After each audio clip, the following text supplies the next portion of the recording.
Mrs. Delphine Smithers was an 83-year-old who lived by herself, save for her cat. Her husband had passed 2 years prior, and her children have since grown up and left the nest.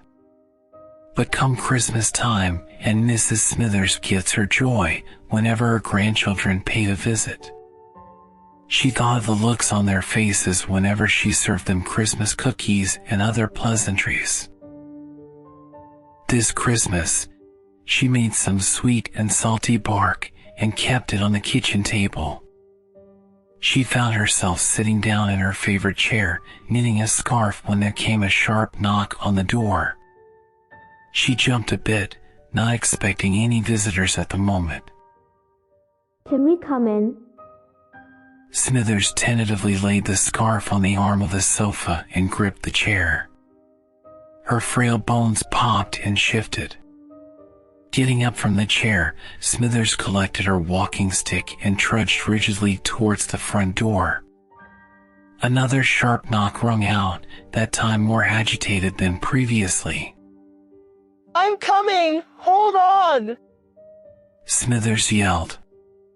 She grasped the doorknob and turned it counterclockwise. The door creaked open. On the other end of the door were 2 children. A boy and a girl.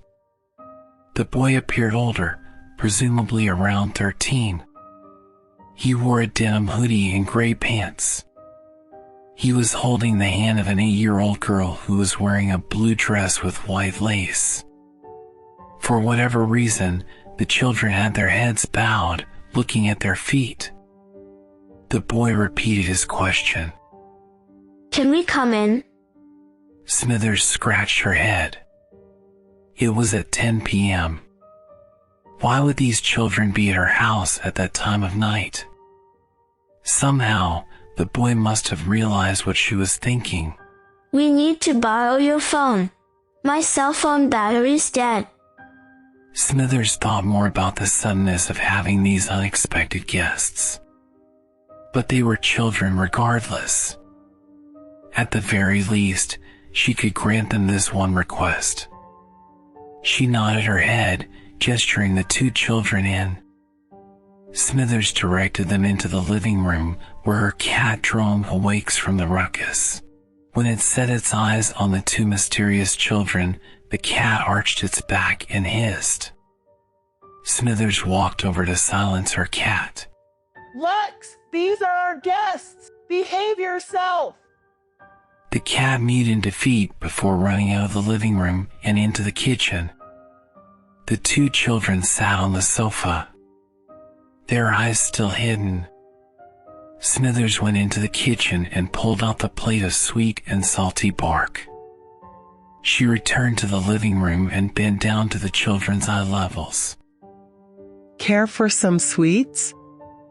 The boy looked up. There was a good reason as to why he was shielding his eyes. They were devoid of color or pupils. Nothing more than pitch black nothingness.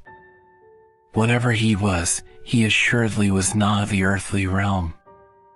The girl looked up as well. Her eyes matched the cold blackness of the older boy. And yet most bizarre? Smithers smiled at the children despite the hollow sockets that they call eyes. The children were speechless at first. They shared a puzzled glare. The girl waved her hand in front of Smithers's face, but Smithers didn't follow the path of it. They leaned in closer, realizing that Smithers's eyes were glazed over in a thin sheet of blue. She was blind. Smithers suddenly frowned.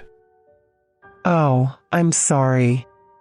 You don't care for them? Thank you. The boy said. He took a piece of the sweet and salty bark and broke it in his hand before passing the girl a piece. Their heavy teeth ground down on the sweets. Oddness aside, the 2 children couldn't help but bask in the sweetness and saltiness of the snack. They indulged themselves in more of the sweets before getting up. They looked at the decorations with curiosity. On top of the fireplace on a stand was a small replica of the nativity scene. From her mental notes, she figured that the two children had stopped at the fireplace. Isn't it such a lovely display? Do you know the story of Christmas? We know about your Jesus. Our ancestors spoke a lot about him. Confused by his statement, Smithers nevertheless allowed the two children to further marvel at the Christmas decorations. The girl rustled the Christmas tree, causing the ornaments to fall on the ground. She ceased when she sensed Smithers getting upset. The two children played with the nutcrackers and listened to Christmas songs. The hours edged by slowly until a sudden electrical surge generated through the house. The two children looked at each other and back at Smithers.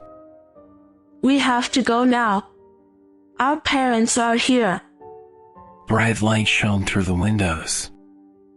Outside was a spherical, smooth craft standing on 3 legs. A large, skinny-looking creature exited the craft and stood there at the door. The two children collected the plate of sweet and salty bark and exited through the front door.